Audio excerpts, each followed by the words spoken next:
सभी बच्चों को मेरा प्यार भरा नमस्कार। बच्चों, यही जज्बा रहा तो मुश्किलों का हल भी निकलेगा।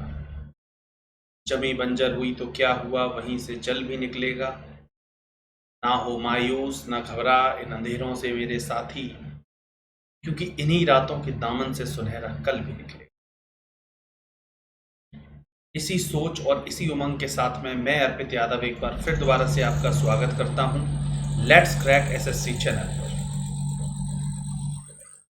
बच्चों, जैसा कि आज का टॉपिक आपको पता चल रहा है थंबनेल में कि best ways to overcome from depression. आजकल मैं देखता हूं कि बच्चे इतने ज़्यादा परेशान हैं। इस पैनाडेमिक सिचुएशन के अंदर मैं देख रहा हूं कि बच्चे इतने ज़्यादा परेशान हैं कि जैसे ही देखा कि एग्ज़ाम एक तो हो नहीं रहे हैं, और इससे पहले की अगर बात करी जाए तो एग्ज़ाम हो रहे थे, प्रीलिम्स निकाल लिया, मेंस नहीं निकला, प्रीलिम्स मेंस निकल गया, इंटरव्यू जब हुआ करता था इंटरव्यू नहीं निकल रहा है, तो कहीं ना कहीं बच्चों के मन में एक हताशा आने लग जाती है। उस हताशा को दूर करने के लिए आज मैं आपको कुछ टिप्स देने जा रहा हूं। अच्छे लगें तो आप इसको ज़रूर अपनाइएगा, क्योंकि इसको मैंने खुद अपने अंदर इसको मैंने महसूस करके देखा है, खुद इनको अपने ऊपर पॉइंट्स को अप्लाई किया है, तब मैं किसी रिजल्ट पे पहुंचा हूं, तभी मैं आपको गाइड कर रहा हूं। और दूसरी चीज क्या, कॉम्पिटेटिव एग्जाम्स कि how to crack competitive exams. Competitive exams को क्रैक करने के लिए हमारी क्या स्ट्रेटेजी होनी चाहिए, कैसे हमको इस पर काम करना चाहिए। चलिए स्टार्ट कर देते हैं। तो देखिए, सबसे पहले लिखा था best ways to overcome from depression. Depression में से बाहर आने का सबसे बेस्ट तरीका क्या होना चाहिए। बच्चे काफी बार मुझसे पूछते हैं, सर इसके लिए क्या करना चाहिए हमको, चिड़चिड़ापन आने लग जाता है ना, एंग्जाइटी होने लग जाते हैं बच्चे, है ना, तो इसके लिए सर क्या करना चाहिए आपको। मैं उस पॉइंट ऑफ व्यू से सोचता हूं, मैं उसके लिए सिर्फ एक ही बात आपको कहता हूं कि सबसे बढ़िया तरीका क्या है कि जैसे मान लीजिए आप डेली लाइफ में जो काम कर रहे थे, सुबह उठना, तैयारी करना, पढ़ना, ऑनलाइन कोचिंग करना, फिर थोड़ी देर पढ़ना, फिर सो जाना, मतलब प्रॉपर आपका एक शेड्यूल था, उस शेड्यूल पे आप काम कर रहे थे। कुछ दिनों उस शेड्यूल से आप लोग दूरी बनाए। जी हाँ, कुछ दिनों उस शेड्यूल से आप दूरियां बनाइए। कैसे कि जो आप स्केड्यूल फॉलो कर रहे थे जस्ट उससे बिल्कुल अपोजिट चीजें करने लग जाए। जैसे पढ़ाई कर रहे थे, पढ़ाई बिल्कुल साइड में उठा करके रख दीजिए कुछ दिनों के लिए। परेशान है, डिप्रेस्ड है, साइड में रख दीजिए किताबें, क्योंकि परेशानी में आप कुछ नहीं पढ़ पाओगे, फायदा नहीं है, रख दो साइड में उठा के। कुछ भी करने लग जाओ। जैसे मान लो मन कर रहा है कि मैंने मन में सोचा था कि मुझे दोस्तों के साथ घूमना बहुत अच्छा लगता है, ठीक है निकल जाओ, 3-4 दिन निकल जाओ। मैं तो कह रहा हूँ पहाड़ी क्षेत्र में निकल जाओ, नैनीताल वगैरह, मसूरी वगैरह, कहीं घूमे आओ, ठीक, घूम फिर के आओ। फिर उसके बाद लौट के आने के बाद भी ये नहीं कहूँगा पढ़ने बैठ जाओ, नहीं, उसके बाद में फिर दोबारा से यही काम करो, क्या कि घूम फिर के आ गए, फिर वही अपना चले गए, निकल के सुबह के टाइम पर दोस्तों के साथ पे घूम रहे हैं, मूवीज देख रहे हैं, पार्क्स में घूम रहे हैं, घूमो फिरो आराम से, ठीक, मतलब फुल बॉडी को बिल्कुल एकदम रिलैक्स करिए आप, बिल्कुल पढ़ाई वढ़ाई से बिल्कुल संबंध कोई नहीं है आपका, दूर दूर तक। फिर उसके बाद में अपने 1 महीना जैसे ही निकलेगा, फिर उसके बाद में आपको एक चीज महसूस होगी कि यार मैं लाइफ में कर क्या रहा हूं। हाँ, फिर अपने आप आपके दिमाग में खुद ब खुद आना शुरू होगा, यार मैं लाइफ कर क्या रहा हूँ, यार मैं घूम रहा हूँ, फिर रहा हूँ, इधर जा रहा हूँ, उधर जा रहा हूँ, यार जॉब नहीं है मेरे पास में, क्या कर रहा हूँ मैं, क्या नहीं कर रहा हूँ, तो मुझे कुछ करना चाहिए। अपने आप दिमाग में ख्याल आएंगे, तो अपने आप आपकी पढ़ाई की तरफ आप मोटिवेट होने लग जाएंगे, और अपने आप वापस ट्रैक पर आ जाएंगे। तो ये जो 1 महीने का जो समय था या 15-20 दिनों का जो समय था, ये आपका एक तरीके से बुरा समय था। आपने उस बुरे समय को स्किप कर दिया है। जैसे YouTube के अंदर कभी आपने देखा होगा, वीडियोस को हम लोग स्किप करते हैं, ऐड वगैरह आ जाते हैं बीच में, तो हम स्किप का ऑप्शन होता है, स्किप कर देते हैं। सिमिलर यही काम यहाँ करना है। आपको कुछ टाइम के लिए उन चीजों को स्किप कर देना है, जो बुरा वक्त था उसे आपने टाल दिया, ठीक। फिर दोबारा से आप उसी ट्रैक पर लौट करके आ जाएंगे। और सबसे अच्छा डिप्रेशन से आउट होने का तरीका ये होता है, किसी और से नहीं, खुद से है तेरी जंग। कोई और, देखिए सभी लोग वीडियोस बना करके डालते हैं, सारी चीजें हैं, आप उन पे वीडियोस देखते हैं, मोटिवेट होते हैं, अच्छी बात है, ये बढ़िया बात है। लेकिन सबसे ज्यादा ओवरकम अगर कोई करता है, कोई गाइड करता है, तो आपका वो सेल्फ कॉन्फिडेंस होता है, आप खुद से होते हैं। अरे क्यों नहीं होगा यार, ये मेरे से होगा, मेरे से ही होगा, मैं ही करूंगा इस काम को। आपके अंदर ये हमेशा जो भावना होनी चाहिए वो ये होनी चाहिए हमेशा, ठीक है। चलिए आगे देखिए, ओवरकमिंग डिफरेंस, फियर होता है, लो मूड होता है, स्ट्रेस होता है, एनाइजिटी होता है, ट्रिगर होता है, बिहेवियर में चेंजेस आते हैं, बहुत सारी चीजें होती है। लेकिन उन सबको ओवरकम करने का तरीका क्या है? यही तरीका है, कुछ दिनों से उन चीजों से बिल्कुल परे हट जाइए। आपके शौक की चीजें हैं, जैसे सबके अलग अलग शौक हैं पर्सनली, किसी को मूवीज देखना पसंद है, किसी को सीरीज देखना पसंद है, किसी को गार्डनिंग का बहुत शौक होता है, ठीक है, किसी को बाइकिंग का बहुत शौक है, बाइक चलाना, ठीक है, बारिश पड़ रही है, ठीक है यार आज बाइक से जाने का मन है, ठीक है बाइक से निकल जाओ, घूम के लॉन्ग ड्राइव करके आओ, हाँ कोई बुरा नहीं है, कोई बुराई नहीं है इसमें, करके आओ। बस उस बुरे समय को कैसे भी करके स्किप कर दो, सबसे बढ़िया तो वो बुरा समय टल जाएगा, अपने आप वापस आकर के ट्रैक पर खुद ब खुद आ जाएंगे, आपको किसी की जरूरत नहीं पड़ेगी, खुद ट्रैक पर आना है। और इस चीज को आप खुद करके देखिए, मैंने खुद अपनी लाइफ के अंदर इसको करके देखा। दूसरी बात, डिप्रेशन में आप जाते क्यों हैं? रीजन यही है कि नौकरी नहीं लग रही है, ये है वो है। भाई नहीं लग रही है तो आपके हाथ में है, मान लो, मैं मानता हूं आपके हाथ में है, कहीं ना कहीं आपकी कमी रह रही है, इसी बाकी सब एक्सक्यूजेज होते हैं, ये नहीं हुआ था, वो मेरे घर में शादी थी इसलिए पढ़ नहीं पाए, ये सब एक्सक्यूज हैं, ऑल द एक्सक्यूजेस, ठीक है। The main thing is that कि आप क्यों नहीं पढ़ाई करी, आपके अंदर कहीं ना कहीं कमी थी, कोई ना कोई सब्जेक्ट आपका कम रह गया, किसमें कम स्कोर कर पाए, इसी वजह से आप नहीं कर पाए। मेन रीजन तो यही है ना, कहीं ना कहीं। तो सबसे अच्छी बात यह है कि आप किसी और को पहली बात तो दोष देना बंद करें कि भाई ये नहीं हुआ था, वो नहीं हुआ था, इस वजह से मैं नहीं कर पाया। पढ़ने वाले कहीं पर भी बैठ के पढ़ लेते हैं, ऐसा कुछ नहीं है, ठीक है। लेकिन फिर भी उसके बावजूद अगर नहीं हो रहा है तो आपको ये नहीं कि डिप्रेशन में चलेगा, हे राम हो नहीं रहा, अब क्या करूं। अरे कोई बात नहीं यार, नहीं हो रहा तो जिन्होंने निकाला, जरूरी नहीं है हर सब एक ही आईक्यू लेवल के थे, किसी का 1 बार में निकलता है, किसी का 4 बार में निकलता है और किसी का 8 बार में निकलता है, उसमें क्या है। लेकिन कोशिश छोड़ देना, डिप्रेशन में चले जाना, उल्टे सीधे काम कर लेना, उल्टी सीधी हरकतें करने लग जाना, कुछ गलत कदम उठा लेना। हमेशा एक बात ध्यान रखो, कभी भी मन के अंदर अगर कोई ख्याल आए कि मैं ये कदम उठा लूं, आप हमेशा एक बात ध्यान रखिए, आपसे जुड़े हुए आप अकेले नहीं होते हैं, आपसे बहुत लोग जुड़े हुए होते हैं। और एटलीस्ट किसी और का दूर दूर तक ना सोचे तो कम से कम एटलीस्ट अपने फैमिली मेंबर्स के बारे में तो जरूर सोचा करें। कभी भी मन में कुछ भी ख्याल आता है तो इन चीज़ों के बारे में जरूर सोचें कि आप किसको पीछे छोड़ करके जा रहे हैं। अपने माँ बाप को, उनका क्या होगा? आपने भाई बहन को छोड़ के जा रहे हैं, छोटे भाई बहन को, उनका क्या होगा आपके पीछे से? तो इन चीज़ों से ऊपर उठ के सोचिए।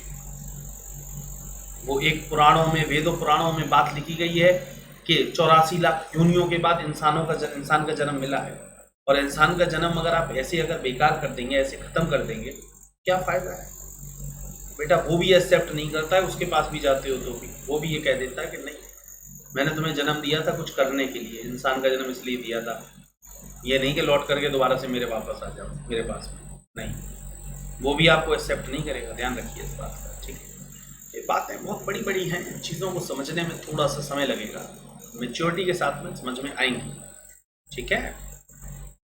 How to crack competitive exam, competitive exams को कैसे क्रैक करें।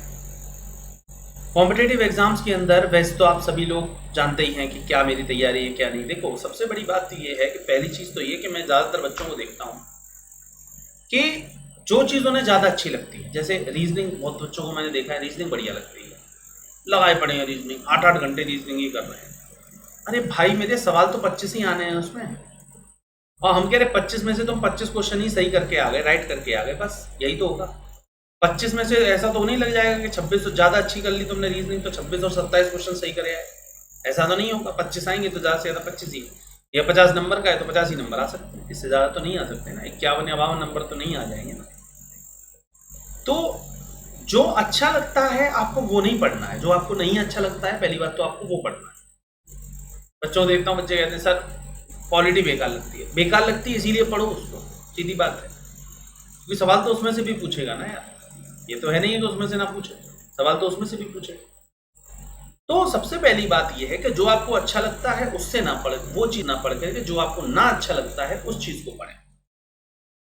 दूसरी चीज टाइम मैनेजमेंट, टाइम का मैनेजमेंट सबसे ज्यादा जरूरी है एग्जाम के अंदर भी और तैयारी के अंदर भी। आप 24 घंटे के अंदर कितने घंटे पढ़ाई कर रहे हो और उस घंटों के अंदर वास्तविकता में कितनी देर पढ़ाई हो रही है? 6 घंटे अगर सेल्फ स्टडी के निकाले गए तो 6 घंटे क्लासरूम को छोड़ करके, ठीक है, चाहे ऑनलाइन हो ऑफलाइन हो, क्लासरूम को छोड़ करके वो 6 घंटे के अंदर आप एग्जैक्टली करके आ रहे हैं, कितनी देर पढ़ाई कर रहे हैं, ये चीज देखना जरूरी है। अब उस 6 घंटे के अंदर साथ के साथ अगर मोबाइल भी चल रहा है, व्हाट्सअप भी चल रहा है, फेसबुक भी चल रही है, तो बेटा 6 घंटे क्या, फिर तो तुम 12 क्या, फिर तो तुम 18 घंटे भी पढ़ोगे तो भी कोई दिक्कत नहीं है। किताब खोल के बैठ लेने से पढ़ाई नहीं होती है। पढ़ाई होती है मोबाइल को साइड में रख करके, साइलेंट करके, तब पढ़ाई होती है। वो 6 घंटे देखिए बिल्कुल कैसे आपके लिए बिल्कुल एकदम रामबाण साबित होते हैं, बिल्कुल बहुत अच्छे तरीके से। देखिए कितना अच्छा कोटेशन लिखा गया है कि अगर आपको कुछ बुरा दिखाई देता है तो इसका मतलब ये नहीं है कि वह बुरा है, इसका मतलब ये है कि आपने उसे सही रोशनी में नहीं देखा। सही रोशनी का मतलब ये नहीं है कि एलईडी लाइट में नहीं देखा, यहाँ रोशनी का मतलब ये है कि आपने उसे सही नजरिए से नहीं देखा। नजरिया आपका बहुत अच्छा होना चाहिए, इस बात के लिए ध्यान रखिए। आपकी सोच ही है जो आपको ऊंचा लेकर के जाती है, हमेशा ध्यान रखिए। सोच अच्छी होगी, आप इंसान अच्छे बनेंगे, बहुत ऊंचाइयों तक जाएंगे। सोच आपकी बेकार है, कुछ नहीं हो सकता, सीधी बात। क्या अनमोल वचन दिया गया है, पढ़ें जरा इसे। चील की ऊंची उड़ान देखकर चिड़िया कभी डिप्रेशन में नहीं आती, हमेशा ध्यान रखें। चील उससे ऊपर उड़ता है, चिड़िया नीचे उड़ पाती है, लेकिन वो उससे डरती नहीं है कि अरे यार ये यार तेज, ज्यादा तेज उड़ जा रही है, हम तो यार इतना उड़ नहीं पाते। कोई बात नहीं, वो उड़ पा रही है, वो उसका टैलेंट है। उसका टैलेंट नहीं, उसको प्राकृतिक दिया हुआ है, भगवान ने दिया है उसे। वो अपने अस्तित्व में मस्त रहती है। अगर वो नीचे उड़ पा रही है तो वो उसी में मस्त है। वो ये नहीं कोशिश करती है कि यार ये कैसे उड़ पा रही है, एक काम करो इसको नीचे लाओ, नहीं।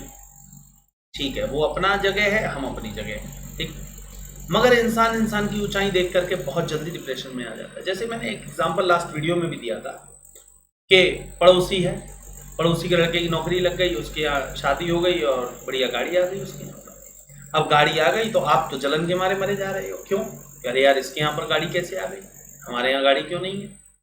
एक काम करो इसकी पंचर करो गाड़ी, एक काम करो इसकी स्क्रैच करो इसकी गाड़ी में। मतलब आप ये नहीं देखेंगे कि उसने कितनी मेहनत करी है तब वो इस मुकाम पर पहुंचा है, ठीक है। उसके पीछे की चीजें आप नहीं देखेंगे, आप क्या देखेंगे सीधे कि आप भाई इसको ये चीज मिल गई। पीछे की मेहनत, उसके पीछे बैकग्राउंड में क्या होता है ये नहीं पता चलता। एक पिक्चर बनती है, पिक्चर में आपको एक्टर एक्ट्रेस बढ़िया लगते हैं, हाँ ये एक्टर बढ़िया, ये एक्टर हाँ शूट बहुत बढ़िया हो रही है, लेकिन उसके पीछे की मेहनत कितनी होती है ये आपको नहीं पता। डायरेक्टर, लाइनमैन और फोटोग्राफर, जाने कौन नहीं कौन होते हैं, डायरेक्टर, कितने लोग उसके पीछे मेहनत के होते हैं। वहाँ किरदार तो सिर्फ आपको 5-6 ही दिखाई दे रहे होते हैं, अगर आप कायदे से देखें तो किरदार आपको सिर्फ 5-6 दिख रहे होंगे पूरी पिक्चर के अंदर, लेकिन उसके पीछे कितने लोगों का हाथ होता है ये आपको नहीं पता। सिमिलर यही चीज है, तुलना से बचें और आनंदित रहें, सबसे बढ़िया। तुलना नहीं, कंपैरिजन नहीं। जैसे हमारे लोगों की पेरेंट्स की आदत होती है, हमारे जो पेरेंट्स होते हैं वो ज़्यादातर कहते हैं अरे देख वो देख शर्मा जी का लगा, देख फलाने जगह पर लग गया, बैंक में नौकरी लग गई उसकी, देख ले लड़के नौकरी लगा, अभी अभी उसका ग्रेजुएशन हुआ था और देख नौकरी लग गई। बहुत बारे एग्जाम्पल ऐसे सामने आपके सामने आते रहते होंगे, क्या रिश्तेदारों के आ जाते होंगे, वो बुआ जी का लड़का है वो इसमें लग गया, वो ताऊ जी का लड़का है वो उसमें चला गया, ऐसे आते होंगे बहुत सारे एग्जाम्पल, लाइव एग्जाम्पल आपके सामने आते होंगे।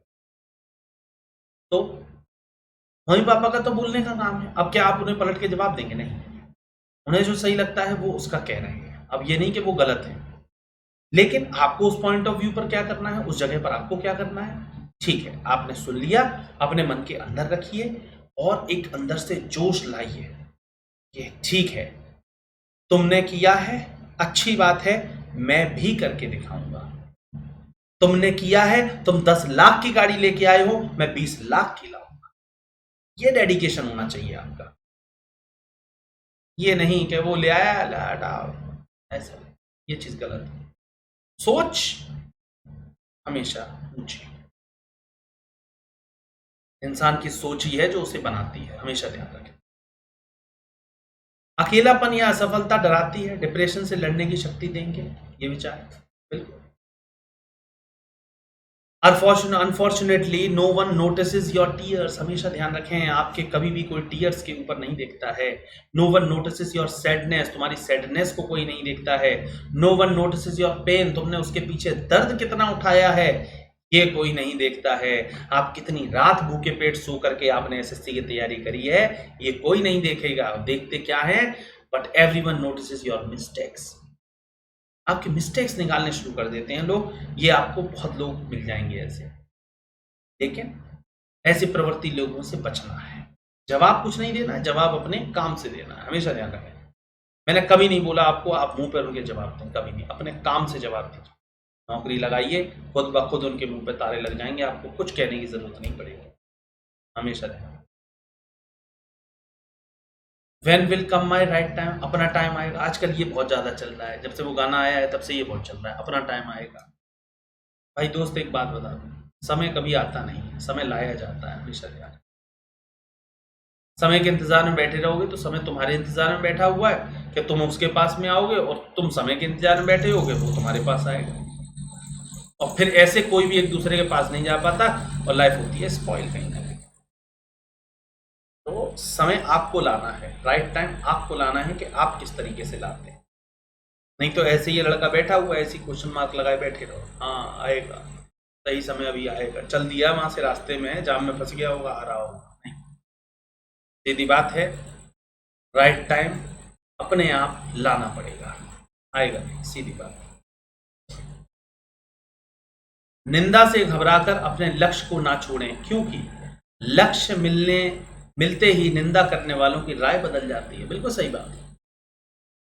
जो निंदा करने वाले हैं उनकी राय अपने आप आपके लिए बदल जाएगी कि आपकी क्या होना चाहिए क्या नहीं होना चाहिए, खुद ब खुद उनकी राय बदल जाती है।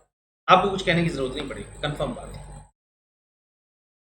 किसी की सलाह से रास्ते जरूर मिलते हैं पर मंजिल तो खुद की मेहनत से ही मिलती है। बिल्कुल सही बात है भाई। मैं हूं, मैं आपको गाइडेंस देता रहूं, दे सकता हूं, अच्छे से अच्छी, बढ़िया से बढ़िया पढ़ा सकता हूं, बढ़िया से बढ़िया क्वेश्चन करवा सकता हूं, ठीक है, बढ़िया से बढ़िया बातें समझा सकता हूं, लेकिन सफर तो बेटा आपको खुद ही तय करना है।